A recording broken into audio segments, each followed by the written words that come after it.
बेटा तुम जानते हो अभी तक तो तुमने चिंता ही नहीं किया था लाल की। तुम्हारे अंतःकरण में लाल की लालसा ही नहीं थी, इसलिए अब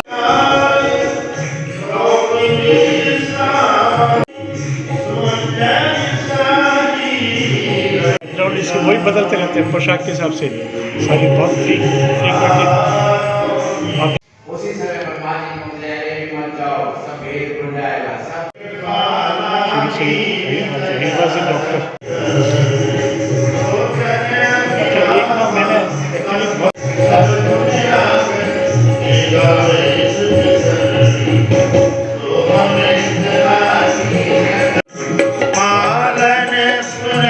एक्चुअली अद्भुत करनी मर्म न जाने कोई, जो सहज कृपाला दीन दया। अवतरित हुए हैं। भगवान ने कहा देवताओं में उनके घर में बालक रूप में अवतरित होगा। ऐसा वरदान दे दिया है, भगवान अवतार लेने के लिए तैयार हो गए हैं। पर यहाँ थोड़े अयोध्या में आए हैं तो महाराज दशरथ तो चिंतित ही नहीं है। 60,000 वर्ष की आयु हो गई। जी, अपना परिचय दीजिए पहले आप। श्री महंत आज राम हमारे गुड़गांव में आए हैं कथा करने, तो कैसा लगा आपको? क्या बहुत अच्छा लगा। श्री महंत रामजी दास, अध्यक्ष अखिल भारतीय निर्मोही अनी अखाड़ा एवं अध्यक्ष संतोषी अखाड़ा चित्रकूट धाम, और गुड़गांव में बहुत दिन से आ रहे हैं। इस कृष्ण मंदिर में हमारी चौथी कथा हो रही है और कथा की शुरुआत भी हमने यहीं से की है। और जो प्यार यहाँ मिलता है, जो यहाँ पर सब लोगों का स्नेह मिलता है, जो यहाँ का कथा के प्रति माहौल बनाया जाता है, जो कथा का चित्रण किया जाता है, वो एक अद्भुत है। उस चित्रण से तो लगता है कि ये कथा बोलती है। अगर उस चित्रण को देखा जाए तो लगता है कथा बोलती है। तो बड़ा आनंद आ रहा है यहाँ। श्रोता भी बहुत ही सुधी श्रोता यहाँ आ रहे हैं, बड़ा अच्छा लगता है। कथा कब से स्टार्ट हुई है? और ये कथा आपने क्या 23 तारीख से स्टार्ट हुई है, 31 तारीख तक चलेगी। चित्रकूट संतोषी अखाड़ा से हम यहाँ गुड़गांव में आए हुए हैं। लगभग गुड़गांव में प्रतिवर्ष 2-3 बार आते हैं, कथाएं होती हैं। यहाँ हमें जो प्यार मिलता है यहाँ के भक्तों से, जनता से, वो एक बहुत ही स्मरणीय रहता है, बड़ा आनंद आता है। तो क्या संदेश देना चाहोगे? संदेश मैं यही देना चाहूँगा कि सबकी भक्ति प्रबल हो, आगे बढ़े और सभी इसी तरह प्रभु के प्रति समर्पण भाव से जुड़े रहें। यही हमारा सभी भक्तों के लिए यही संदेश है। हाँ जी, जय श्री राधे। आज आपने जो भगवत कथा चल रही है, कब से चल रही है और कहाँ चल रही है, थोड़ा इसके बारे में बताइए। ये संपूर्ण राम कथा 23 जनवरी से 31 जनवरी 2023 तक अपराह्न 3 बजे से 6 बजे तक के लिए रोज़ चलेगी। और इसमें जो 9 अध्याय, अलग अलग दिन के 9 अध्याय जोड़े गए हैं।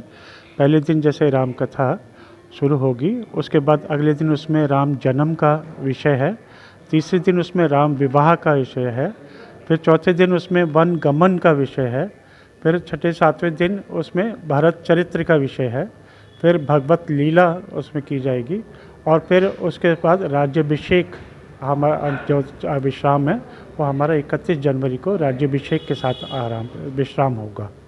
इस कथा के जो कथाकार जो हमारे पास व्यास गद्दी में, वो श्री महंत रामदास जी, जो कि संतोषी अखाड़ा चित्रकूट से आए हुए हैं, और वो अखिल भारतीय अखाड़ा समिति के महासचिव भी रहे हैं।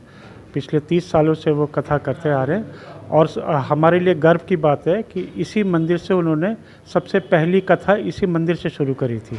अच्छा, मैंने सुना है भगवत कथा जब भी होती है, जिस दिन भी होगी तो भगवान के कपड़े भी चेंज करे जाते हैं, तो उसके बारे में हाँ, हमने जो हमारी प्रयत्न कोशिश यही रहती है कि जिस आधार पे या जिस विषय पे उस दिन की कथा का विमोचन होता है, तो हमारे जो दरबार की सज्जा भी हम उसी विषय के ऊपर ही हम रोज़ कथा बनाते हैं। जैसे हमने आज यहाँ पर राम जन्म के ऊपर अध्याय था, तो हमने जो दरबार की सज्जा करी वो हम स्वयं ही करते हैं। और उसमें भी आज राम जन्म के अनुभूति, क्योंकि जो यहाँ पे जितने भी लोग आते हैं उनको ये दोनों चीज़ें इकट्ठी मिले। एक तो दरबार से उनको विषय के अनुभूति मिले और उसी अनुभूति के अनुसार जो व्यास गद्दी से मृदुवाणी में उनके विचार भी मिले। तो एक दृश्य और विचार जब दोनों मिल जाएंगे तो उसका असर कुछ और होगा, तो उसकी मन स्थिति है वो अच्छी बैठेगी, हमारा ये मानना है। इस मंदिर को क्योंकि ये मंदिर की स्थापना ये दिव्य जीवन संघ श्री कृष्ण मंदिर, इसकी स्थापना 1966 में हमारे पूज्य स्वामी श्री प्रेमानंद जी द्वारा की गई थी, जो कि स्वामी शिवानंद जी के शिष्य, इसी तरह से स्वामी चिदानंद जी, हमारे जो डिवाइन लाइफ सोसाइटी दिव्य जीवन संघ ऋषिकेश से संबंधित है, उसी का हमें आशीर्वाद प्राप्त है। और उन्हीं के संरक्षण में एक ही है कि जो भी आने वाला भक्त है उसको एक सुविधा मिले और उसके जो भी कष्ट हो वो मंदिर में दर्शन लेने के बाद वो मुस्कान लेके जाए। मैं मीना मित्तल जैकमपुरा से। आज जो ये भगवत कथा हो रही है कब से स्टार्ट हुई है? और ये 23 जनवरी से स्टार्ट हुई है, 31 जनवरी तक है। लेकिन मैं साथ सभी बताना चाहती हूँ, तन की जाने मन की जाने, जाने चित्त की चोरी, उस प्रभु से क्या छुपाना जिसके हाथ में सबकी जोड़ी।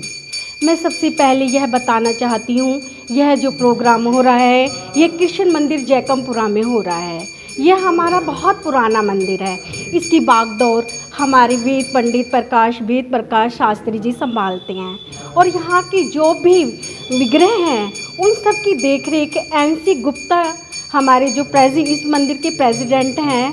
पूरा हमारी कमेटी जो मैनेजमेंट कमेटी है वह इसका सब कुछ, यहाँ तक कि वस्त्रों का भी, क्या परिधान पहनना है, किस तरह से मंदिर का श्रृंगार करना है, सब उनकी देखरेख में होता है। और साथ ही मैं यह भी बताना चाहती हूँ कि इस मंदिर में सिर्फ ईश्वर, यह कहा गया है ना, जैसे कहते हैं कि हम जीवन में मंदिर में जाएंगे तो सिर्फ तन से जाएंगे, लेकिन हम भगवान को मन से प्राप्त करेंगे। जैसी ही हमारी व्यवस्था मंदिर में, कृष्ण मंदिर में की गई है। यहाँ पर हर महीने सुंदरकांड का एक भव्य दरबार लगाकर आयोजन किया जाता है, जिसमें मेरी सभी सखियाँ आती हैं, बहुत से भक्तजन आते हैं। बहुत सुंदर दरबार लगा हुआ होता है। साथ ही यहाँ यही नहीं कि पूजा पाठ के अलावा भी मंदिर में काफ़ी कुछ किया जाता है। यहाँ पर एक डिस्पेंसरी भी बनी हुई है जिसमें उपचार किया जाता है, बीमार लोगों का उपचार किया जाता है। साथ ही यहाँ पे शिक्षा का प्रबंध भी किया गया है और सुबह योगा का भी प्रबंध किया गया है। कहा जाता है ना कि सभी कुछ साथ साथ, यह हमारा ऐसा ही मंदिर है कि यहाँ पर भगवान के साथ साथ विद्या, धन, कृपा सब कुछ मिलता है। यही मैं बताना चाहती हूँ और सब आप लोगों से कहना चाहती हूँ कि सुंदरकांड का जो हम हर महीने आयोजन करते हैं, आकर देखें कि किस तरह का अलग अलग दरबार लगता है और हमारे मंदिर की शोभा बढ़ाएं। मैं बस यही बताना चाहती हूँ। धन्यवाद।